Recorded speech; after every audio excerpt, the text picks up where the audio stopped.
game? What is this game about? Hi everybody, and welcome to this first glimpse at the gameplay of Dune Awakening. That's where you come from, what caste you belong to in the Dune universe, and of course, perhaps most... Prisoner, you have one task. So you have your own story mode? Find the Fremen. Wake the sleeper. She's looking for You it. will know when it is done. No problem, just message me. Let's go. upon their first major interaction point, which is the Frem Kit. The Frem Kit in our game serves as both a backpack for the player, of course, but also really a guide. The Fremen used to pack these with... And once we're hit... So these are the first sandworms you encounter in the game. There's bigger ones later on. The other thing that you have to pay attention to as a player is sunstroke and heat.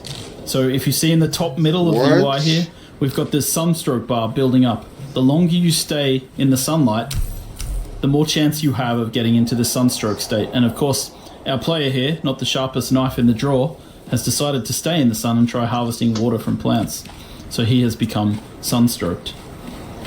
Sunstroke gives you a debuff. It means that your water goes down much faster than it normally would. That means you'll need to drink more often. So stick to the shadows, avoid the sun. It will eventually wear off if you stay in shade long enough. So now that we've made our way out of the first part of the desert and we're heading deeper in, we're going to start to harvest in the game world. So harvesting in a lot of these survival games is quite similar. In this case, we're picking up items, but we're about to pull out what's known as the cut array. And what we do with the cut array is we analyze structures to find their weak points, and then we cut along those lines to break open the structures and gain the resources inside. This is like mining. We apply it both to rocks, we apply it to metals in the game world. And at the start of the game as a player, you'll just be scrounging around, picking up, finding structural weak points in rocks that you can harvest, breaking them apart, and taking those pieces with you. Now we've jumped ahead a little bit, and we see that the player is starting to be affected by the spice in the air. Oh. And this means that players need to get somewhere safe, in shelter, before the spice overwhelms them and overwhelms their senses. And this is another large part of the game. We're not going to show too much of it today, but spice is a very important part. With the world broken apart by the War of Assassins, there are NPC bases scattered all over Arrakis. We're switching to a different character now, one who's slightly more advanced, and he's using his binoculars to mark an NPC outpost.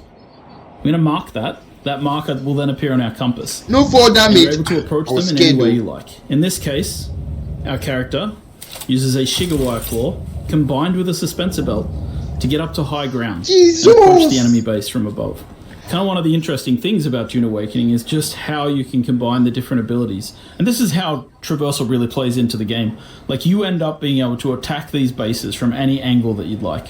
Now, our player is going to craft the first gun in the game, known as a Mauler pistol, which translates to, the basic kind of weapon in the game. As you may know, in Dune, bullets are not the preferred type of ammunition. Instead, it's darts, which are fired at a slower rate in order to try and attempt to pierce shields. Now, this early in the game, enemies don't really have shields, so the player is going to sneak into the base from above and use a combination of their early abilities. In this case, dropping out a grenade, then sneaking around the corner, and beginning to get into NPCs head-on. Now, troopers are the basic shock troops of the universe, and their ability trees reflect that. Grenades, Shigawai claws for moving around, and of course, they're able to take down people with headshots. You can see how suspensor belts really allow you to change your approach to combat.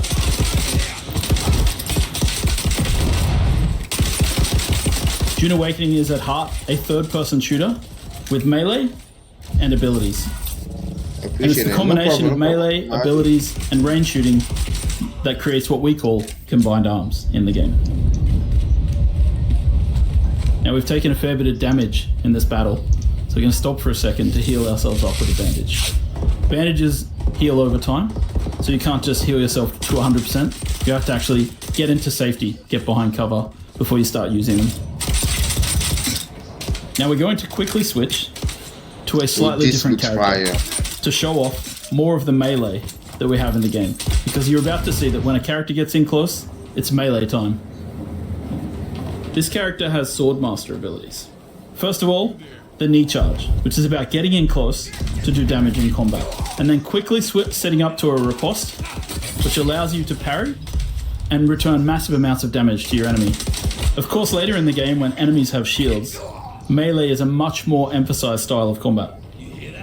And you see that when a player is not really equipped to handle ranged characters, they have to fall back on their abilities to get in close. Now, we switch again. Now we're going to switch to a set of Mentat abilities. One of these abilities is known as Battlefield Calculation. Using Battlefield Calculation, the Mentat is able to calculate from anybody that they see what they're carrying and what they're wearing. I don't like the sound of that. Now we've dropped out our Hunter Seeker, and we're using our Hunter Seeker ability to take down enemies in the world really quickly. Ooh. You hear that? Now obviously when you're playing with a friend, you want to combine your It's abilities and work multiplayer. together. In this case, the Mentat's able to point out to their friend where people are in the world and how much ammo and stuff they have. And you'll see that when enemies go down sometimes, they go into a down but not out state. It's up to you whether you execute them or continue to fight. It's multiplayer.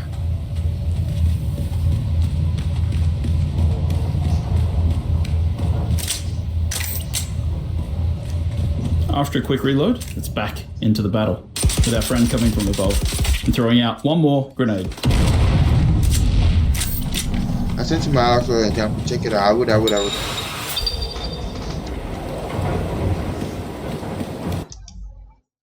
It's potentially bad and can only be used for certain things.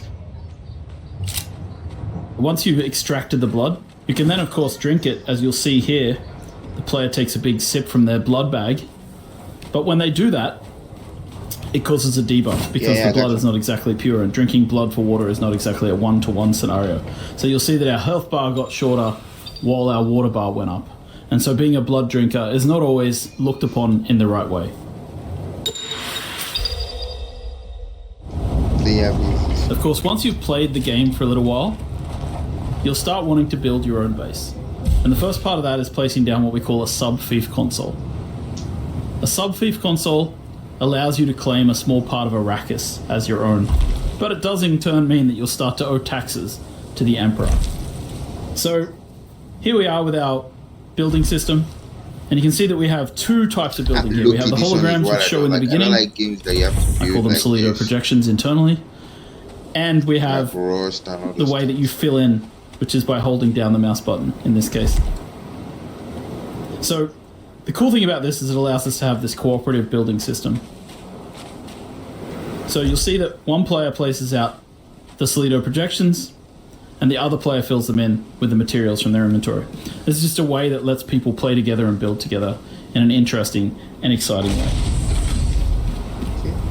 We've seen through our experience with Conan Exiles that some people just love to build in these games. So we've created a system called the Blueprint Building System that allows players to save a copy of their base as one of these giant holographics. Then they can take them out into the world and place them out wherever they like and then rebuild. And we have another system in the game which allows you to take these, big architectural designs of your buildings and sell them to other players on the exchange. So once again, this is a way to quickly move your base around the world. If you've got a design you like, you don't have to, throw it out immediately. And it allows you to create these interesting masterpieces. It also, as you can see here, allows you to, if you're not artistically minded and you don't like building big bases, you can buy them from other players. Once you finish crafting a base, you want to fill it with all kinds of machines, fabricators, and refiners. This game and of course, is looking harkening fire. back to the blood extraction we just did, we've got the blood purifier. What the fuck? So what we want to do is take the blood from our blood sac and deposit it into the blood purifier, and over time it will refine into lovely fresh water, which can then extract into our liter-johns and carry with us out into the desert. While there's many varieties of fabricators that you can use to craft things in the game, one of the most exciting things is crafting yourself a vehicle. So we're opening the technology menu, and from here we're able to purchase the design for a sandbike. A sandbike is one of the early vehicles available to players in the game, and you can kit it out with different types of modules, including an extra seat, which allows you to bring your friends with you. So in this menu, you can see we're fabricating ourselves a sandbike, and all the different parts of the sandbike have to be fabricated individually. So the player is going to the menu here to craft different things which will make up their sandbike. And as you can see, it like prints a out better in this version kind of of 3D Ross, I printer swear type to way, God. where all the materials are turned into these particles, which then come together to form the different pieces of the sandbike. And you can see it's sort of all happening in the background here. And if we go out into the world view, you can actually see the pieces forming up inside the fabricator. So a base with lots of these fabricators going is actually pretty cool and pretty busy. Once we've done, we jump back in, we pull things out of the queue, chuck them into our inventory, and then we use the welding tool to place out vehicle pieces. Now again, this is a cooperative activity. We've thought about multiplayer, so any other player could be working with So this to thing place is modules and fully pieces of this bike. multiplayer. Are And you so fucking we're kidding going to me? assemble this bike, The game is fully but of course when multiplayer. you work on larger vehicles and your friends are with you, you'll be able to work together to craft big things like transport ornithopters or sand crawlers. And so we're going to add the body to this, and we're going to add an extra seat just in case we want to bring our friend with us out into the world. Once the bike's been assembled and fueled up, you jump on and you can head out to explore the greater areas of Arrakis. Are you fucking kidding me? World event. Heading out into the world to explore can be a dangerous experience. And as you explore the universe, you'll find certain dynamic events will occur. In this case, the War of Assassins has claimed a new victim, a ship which falls from the sky, spilling its loot all over the sand. So we head out there to see what we can get, to harvest and gather as much as we can. Of course, the problem is, this is extremely visible to everybody in the nearby area. So people will be able to see this, and so in a PvP area, you might suddenly find yourself coming into competition with other players. In a PvE area, you might just find other people competing with you to get to the loot first.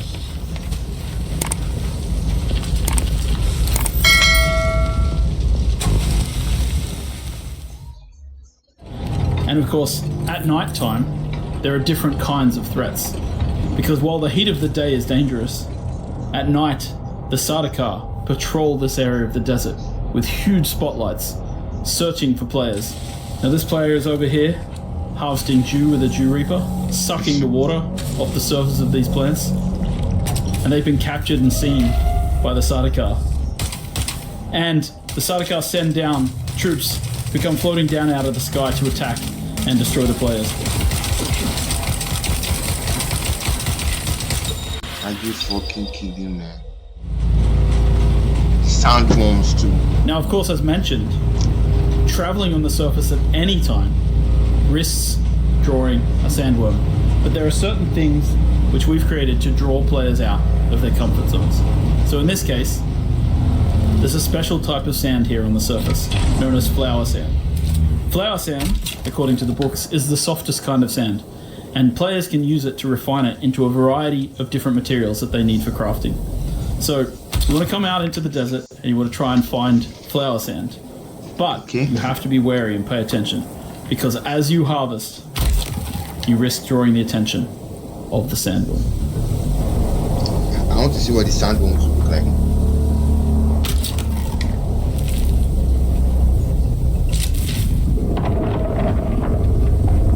We've awoken the beast. The sandworm is coming. We spent too much time out here, and it's coming to get us. Now you can see in the middle of the screen the indicator showing us that the sandworm is angry, and it's coming after us. And our only option now is it faster than the bike? To rocky ground. Dude, that shit is fast! Jesus! I don't know how those guys survived that, but somehow they managed to get to the safety of the rock island.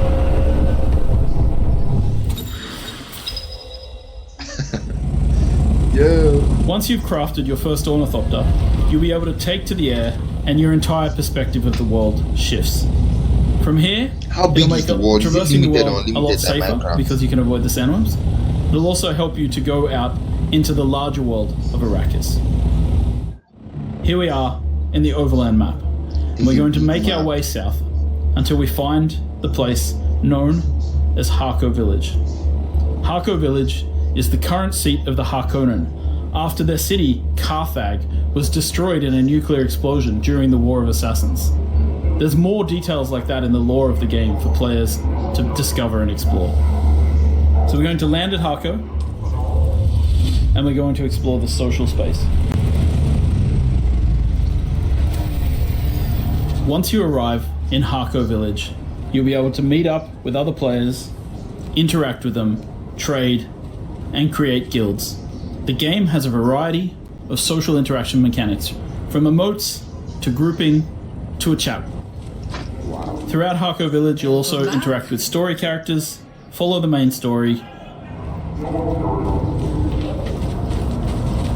You'll be able to meet vendors who will sell you exotic items. They let you live. That is interesting.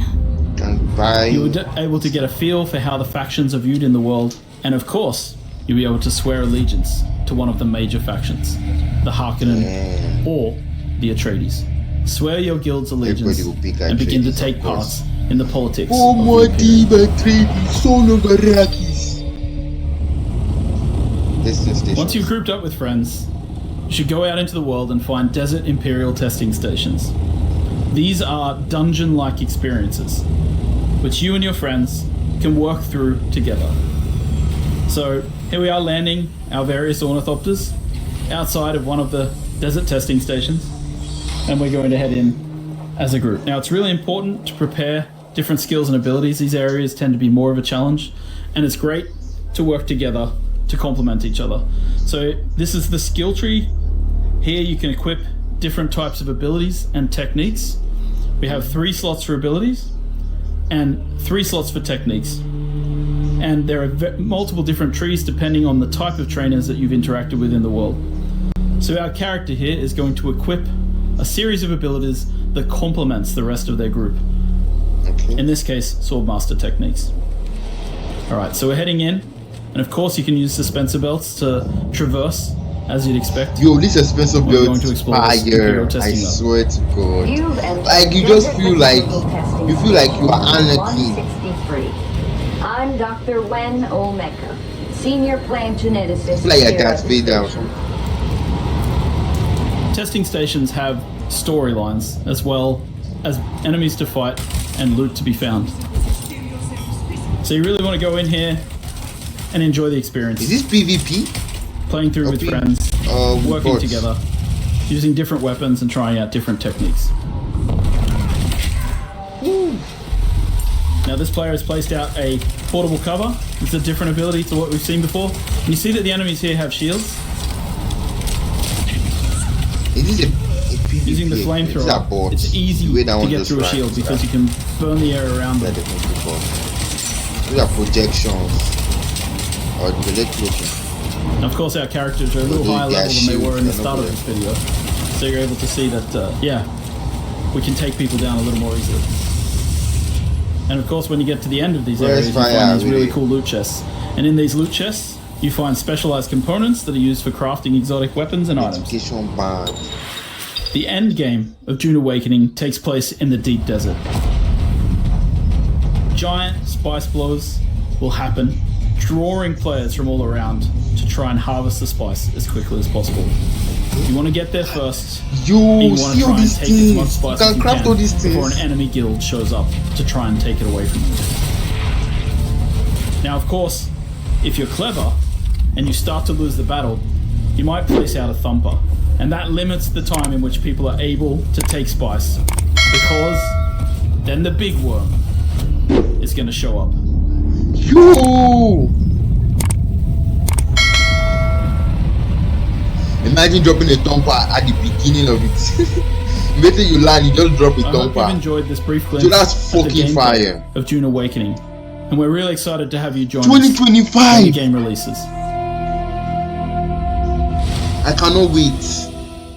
I cannot fucking wait. I thought it was out already. I cannot actually wait. Dune Awakening. Yo, that is so fire. I cannot wait for that game to come out. Early 2025. Wishlist on Steam. Of course. What? When it comes to how much would it be? Can go and be like $100 now. That's